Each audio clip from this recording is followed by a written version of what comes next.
আসসালামু আলাইকুম ওয়া রাহমাতুল্লাহ।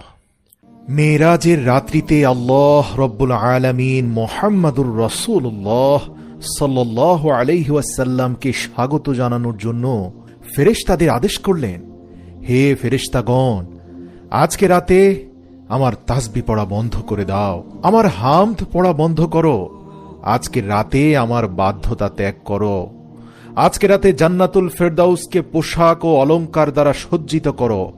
হে জিব্রাইল, আমার এই বার্তাটি মিকাইলকে শুনিয়ে দাও, সে যেন রিজিকের চাবিকে নিজের হাত থেকে নামিয়ে দেয়। ইসরাফিলকে বলে দাও, সে কিছু সময়ের জন্য তার কাজকে বিরত রাখে।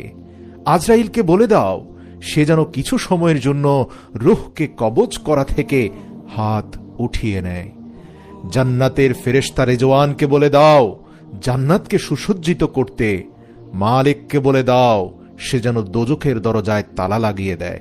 উন্মুক্ত রূহ যেগুলো বিচরণ করছে তাদেরকে বলে দাও, রাস্তা থেকে যেন সরে দাঁড়ায়, আর তারা যেন সকলে জান্নাতের মহলের ছাদের উপর দাঁড়িয়ে থাকে। জান্নাতের ছাদের উপর এমন ভাবে খাড়া হয়ে যাও যাতে করে এটি বোঝা যায় যে তোমরা রব্বে কারীমের হাবিবের জন্য অপেক্ষা করছো। সুবহানাল্লাহ। মাশরিক থেকে মাগরিব পর্যন্ত যতগুলো কবর আছে তাদের কবর থেকে সাময়িক সময়ের জন্য আযাব তুলে নাও। আজকের রাত শবে মেরাজ আমার মাহবুব হযরত মুহাম্মদ মুস্তাফা সাল্লাল্লাহু আলাইহি ওয়াসাল্লামকে স্বাগত জানানোর জন্য তৈরি হয়ে যাও। আল্লাহু আকবার। রব্বে ইলাহির হুকুমে চোখের পলকে সব কিছু পরিবর্তন হয়ে যায়। রব্বুল আলামিনের হুকুম হলো, হে জিব্রাইল,